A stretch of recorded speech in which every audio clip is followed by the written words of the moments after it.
ऐसा देश है जिस राज्य की मुख्यमंत्री खुद एक महिला है, वहाँ आज महिलाएं सबसे ज्यादा असुरक्षित महसूस कर रही हैं। और उससे भी बड़ी बात तो ये है कि वो महिला मुख्यमंत्री उस बलात्कार पे सवाल न उठाते हुए खुद पीड़िता पे सवाल उठा रही है। अब वेस्ट बंगाल के दुर्गापुर में जो एक सेकंड ईयर मेडिकल स्टूडेंट के साथ हुआ, उसने पूरे देश को झकझोर के रख दिया है। एक यंग मेडिकल स्टूडेंट का गैंग रेप किया गया। ये घटना न सिर्फ उन अपराधियों की दरिंदगी को दर्शाती है, बल्कि ये भी सवाल उठाती है कि आखिर ममता बनर्जी की सरकार इस समय कर क्या रही है। ये वही ममता बनर्जी की बात करने वाला बंगाल है जहां आज भी बेटियां डर से जी रही हैं। नमस्कार दोस्तों, वेस्ट बंगाल में 10 अक्टूबर की रात को करीब 8 बजे IQ सिटी में एक मेडिकल स्टूडेंट सेकेंड ईयर की MBBS लड़की अपने दोस्त के साथ रात को खाना खरीदने के लिए निकलती है। वहीं कॉलेज के गेट पे कुछ लड़के उसे वहीं रोक लेते हैं और झट से उस लड़की का फ़ोन छीनते हैं और उसके बाद 1 किलोमीटर दूर किसी जंगली इलाके में उस लड़की को घसीटते हुए ले जाते हैं। उस लड़की का वो दोस्त वहां से तभी भाग जाता है और किसी को कुछ नहीं बताता। वो दोस्त इस समय पुलिस के संदेह में है और उसके बाद वो दरिंदे वो लड़के उस लड़की के साथ गैंग रेप करते हैं और ये सारी घटना करीब 8 बजे से 8:40 के बीच होती है। उस लड़की ने बहुत ज्यादा चीखने चिल्लाने की कोशिश की, लेकिन उसे जान से मारने की धमकी देते हुए उन दरिंदों ने उसके साथ रेप किया और उस लड़की की आवाज को वहीं बंद कर दिया। और ये सारी घटना करीबन 8 बजे से 8:40 के बीच की है। फिलहाल इस मामले की कार्रवाई में 3 अपराधियों को गिरफ्तार किया गया है और इस समय उस लड़की की मानसिक स्थिति और शारीरिक स्थिति बहुत ज्यादा कमजोर है। उसे हॉस्पिटल में एडमिट किया गया है। दोस्तों, गौर करने वाली बात तो ये है कि ये सारी घटना 8:30 बजे के आसपास हुई थी, लेकिन कई मीडिया मेन स्ट्रीम पे ये दावा किया जा रहा है कि ये सारी घटना 12:30 बजे की हुई थी कि एक लड़की कैंपस के बाहर 12:30 बजे निकली। और ऐसा इसलिए बोला जा रहा है, इसलिए गलत न्यूज फैलाई जा रही है क्योंकि ममता बनर्जी, बंगाल की मुख्यमंत्री ममता बनर्जी ये जता रही है कि वो इस लड़की को लेकर कितनी सेंसिटिव है और कितनी सीरियस है। बल्कि असलियत तो ये है कि ममता बनर्जी लोगों को मिसगाइड कर रही है, लोगों का बेवकूफ बना रही है और विक्टिम शो कर रही है। लेकिन कॉलेज एडमिनिस्ट्रेशन के थ्रू खुद ये दावा किया जा रहा है कि लड़की 8:30 बजे कैंपस से बाहर गई थी, ना कि 12:30 बजे।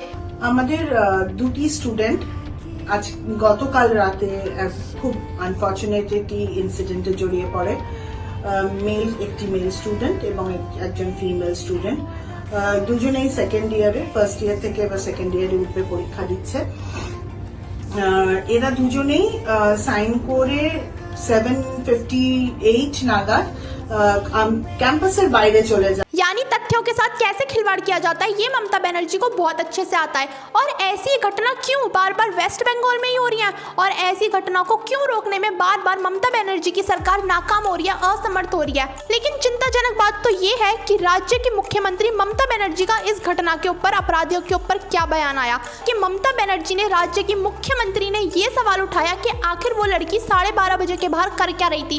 लेकिन ये बात सरासर झूठ है क्योंकि 12:30 बजे की ये बात है ही नहीं, 8:30 बजे की बात है। लेकिन उसके बाद भी अगर लड़की 12:30 बजे भी बाहर होती तो क्या ऐसा करना ठीक था? Especially the girl child at night time, they should not be allowed to come out in the outside. और ममता बनर्जी का ये झूठा बयान उन अपराधियों की जगह उस निर्दोष लड़की को ही कटघरे में लाके खड़ा कर रहा है। क्या अब इस देश में एक लड़की के बाहर जाने का समय, वो समय तय करेगा कि उस लड़की को न्याय मिलेगा या नहीं मिलेगा? TMC के प्रमुख होने के साथ साथ एक महिला मुख्यमंत्री के रूप में ममता बनर्जी से न्याय की अपेक्षा थी, लेकिन अब लोग उन्हीं के बयान पे सवाल उठा रहे हैं कि ममता बनर्जी, आप तो खुद एक लड़की हैं और खुद एक लड़की होके, महिला होके इस तरह की सोच, इस तरह की घटिया सोच। और जब ममता बनर्जी के बयान को लेकर विवाद बढ़ा तो ममता बनर्जी ने 2 मिनट में ही बात पलट दी कि मीडिया ने तो मेरे बयान को तोड़ मरोड़ के पेश किया है, दरअसल मैं तो यहाँ सुरक्षा के लहजे से ये बयान दे रही थी। ममता बनर्जी, आपके घटिया शब्द न केवल आपके व्यक्तित्व को दर्शाते हैं बल्कि आपकी नाकाम सरकार को भी दर्शाते हैं कि किस तरह आप एक खुद महिला होते हुए एक निर्दोष महिला का समर्थन नहीं कर रही हो, उसे न्याय नहीं दिला रही हो। जबकि सच तो ये है कि ममता बनर्जी न केवल समय पे झूठ बोलकर विक्टिम शेमिंग कर रही हैं, बल्कि ये भी कहा था कि ये घटना तो एक प्राइवेट कॉलेज की है, तो इस घटना की सारी जिम्मेदारी प्राइवेट कॉलेज की है, ना कि एक सरकार की। ममता बनर्जी, पीड़िता को शर्मिंदा करना तो आपकी एक राजनीति बन चुकी है, आपका एक व्यक्तित्व बन चुका है। जहां वेस्ट बंगाल की कानून व्यवस्था से ध्यान हटाने के लिए महिलाओं के ऐसे दर्दनाक हादसे और अनुभवों और यातनाओं के लिए महिलाओं को ही दोषी ठहराया जा रहा है, चाहे वो आरजीकर मेडिकल कॉलेज हो, करबला हो, कंसकुरा कॉलेज हो, चाहे कोई भी घटना हो वेस्ट बंगाल में। इन स्थितियों को बेहतर करने की जगह, न्याय दिलाने की जगह आप अपनी असमर्थताओं को दर्शाती हैं। यहाँ वेस्ट बंगाल के लोगों को बिल्कुल भी आश्चर्य नहीं होगा अगर आप उनसे ये कहें कि महिलाओं को घर से बाहर नहीं निकलना चाहिए, ना रात के समय और ना दिन के समय, क्योंकि अब वहाँ के लोग ममता बनर्जी की राजनीति को बहुत अच्छे से भांप चुके हैं कि आखिर ममता बनर्जी किस हद तक गिर सकती हैं। और ऐसा पहली बार नहीं हो रहा कि ममता बनर्जी ने ऐसा बयान पहली बार भी दिया है। इससे पहले कई बार जितने भी केस हुए हैं, जितने भी रेप हुए हैं, हर बार ममता बनर्जी ने ऐसे ही बयान दिए हैं। जब भी किसी महिला का रेप होता है तो अपराधी पर सवाल ना उठाने की जगह ममता बनर्जी आप पीड़िता पर ही सवाल उठाती हैं। और ये तो आप तब से कर रही हैं, उस दिन से कर रही हैं जिस दिन से आपने वेस्ट बंगाल की सत्ता संभाली है। जैसे 2011 में ममता बनर्जी कहती हैं कि एक महिला के साथ हुआ गैंग रेप तो एक सजाई हुई घटना है, एक सोची समझी साजिश है, और वहाँ पे ममता बनर्जी उस महिला के कैरेक्टर पे ही सवाल उठाती हैं। वो कहती हैं कि उस महिला का तो कैरेक्टर ही लूज था और ये कोई रेप नहीं बल्कि उस महिला के रेप को लेके बस एक बहस थी। ये बात ममता बनर्जी पूरी मीडिया में पूरे कन्विक्शन के साथ कहती हैं, जो मुझे आज भी बोलते हुए घबराहट हो रही है। जैसे 2013 में कामधेनु रेप केस में ममता बनर्जी विधानसभा में ये कहते हुए नजर आती हैं, जैसे शरीर होने से थोड़ा बहुत दुख होता है, ऐसे ही आजकल थोड़े बहुत रेप भी हो जाते हैं। ममता बनर्जी आपकी सोच कितनी घटिया है ये आपके इस बयान से पता चलती है। और उन्होंने ये तक कहा कि रेप बढ़ने का कारण तो बढ़ती हुई जनसंख्या है, आबादी है, मॉडर्न जनरेशन है और मल्टीपल सेक्स है, और जबकि ये सरासर झूठ था।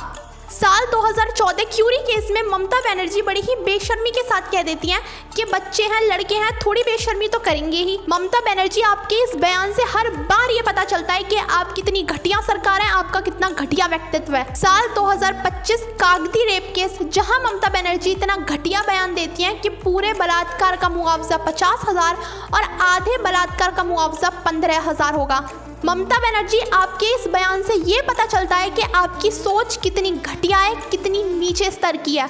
आश्चर्य की बात तो ये है, इतना सब कुछ होने के बाद भी ममता बनर्जी ये कहती हैं, this is a small form of incident. इसका मतलब यानी कि ममता बनर्जी कई बार रेप केस को मानने से ही मना कर देती हैं कि भाई रेप तो हुआ ही नहीं है। वो आंखों देखी बात ठुकराती हैं। राणा घाट रेप केस के वक्त ममता बनर्जी ने ये बयान किया कि ये सब तो सरकार को बर्बाद करने की एक साजिश है, लेकिन सच तो ये है कि ममता बनर्जी आप और आपकी घटिया सरकार मिलकर जनता का बेवकूफ बना रही हैं, और इस तरह के बयान देके आप अपने आप को और अपनी घटिया सरकार को सिर्फ और सिर्फ बचाने की कोशिश कर रही हैं। हाल ही में कुछ ही वर्षों पहले हमने देखा भी था हंस खाली रेप केस में, जब ममता बनर्जी ने ये बयान दिया कि वो लड़की उस दरिंदे के साथ, उस अपराधी के साथ या तो रिलेशन में थी या गर्भवती थी। और ममता बनर्जी के इस घटिया बयान को लेके पूरे देश भर में विरोध हुआ। और कुछ ही टाइम पहले हुए आरजीकर मेडिकल कॉलेज में रेप केस के वक्त भी ममता बनर्जी के इसी तरीके के बयान थे। दोस्तों, ये सारे उदाहरण ये दिखाते हैं कि ममता बनर्जी इस तरीके के बयान देके ना सिर्फ अपने आप को बल्कि अपनी घटिया सरकार को, राजनीति को सिर्फ और सिर्फ बचाने की कोशिश करती हैं और जनता को बेवकूफ बनाती हैं। और हर बार ये कहती हैं कि मीडिया इनके बयानों को तोड़ मरोड़ कर पेश करती है। लेकिन ममता बनर्जी अब आप जनता को बेवकूफ नहीं बना सकती, क्योंकि अब जनता आपकी सोची समझी साजिश को समझ चुकी है, आपके झूठे बयानों को समझ चुकी है, आपकी असलियत को समझ चुकी है। दोस्तों, एनसीआरबी के अकॉर्डिंग 2024 में 7 से 8% रेप केस बढ़े थे, एंड गवर्नर सीवी आनंद के अकॉर्डिंग समय पर कार्रवाई ना करने के अकॉर्डिंग हर साल रेप केस बढ़ रहे हैं। जैसे आरजीकर मेडिकल कॉलेज के रेप केस में लापरवाही की गई, वैसे ही सेम लापरवाही अब की जा रही है। ममता बनर्जी को तो इस बात से कोई फर्क ही नहीं पड़ता, कितने भी रेप केस हो जाए, महिलाओं के साथ कुछ भी हो जाए, उन्हें इस बात से रत्ती भर फर्क नहीं पड़ता। और मेरा ये सवाल सिर्फ ममता बनर्जी से ही नहीं है, ममता बनर्जी की नेत्रियों से भी है कि आखिर क्यों न्याय नहीं मिल रहा। जब तालिबान एबीसी में महिला पत्रिकाओं की एंट्री को रोक दिया गया, तब वही ममता बनर्जी की नेत्रियां सोशल मीडिया पर आंदोलन करे हुए थी। लेकिन अब जब अपने ही राज्य की एक छात्रा की इज्जत लूटी गई, तो अब आपकी आवाज क्यों चुप है? अब न्याय क्यों नहीं मिल रहा? ये राजनीतिक सुविधा का मामला है या पार्टी के नेतृत्व के खिलाफ बोलने का डर, या फिर जब अपराधी अपने ही राज्य से हो तो ममता बनर्जी आपकी और आपकी सरकार की नैतिक परिभाषाएं बदल जाती हैं। क्योंकि ममता बनर्जी, जब आपकी खुद की सरकार होते हुए भी आप अपने राज्य की महिलाओं के लिए आवाज नहीं उठा सकती, तो आम महिलाएं आपसे और क्या ही उम्मीद करेंगी। दोस्तों, इस घटना ने कानून की व्यवस्था पर एक बार फिर सवाल उठाया है, एक बार फिर सवाल खड़ा कर दिया है कि आखिर क्यों न्याय नहीं मिल रहा। बंगाल के कॉलेज और हॉस्टल में सुरक्षा व्यवस्था बहुत ही ज्यादा कमजोर है, और हर बार ऐसे केस सामने आते हैं, और हर बार सरकार ये कहती है कि अपराधियों को सजा मिलेगी, लेकिन नतीजा ना अपराधियों को सजा मिलती है, ना ये केस खत्म होते हैं।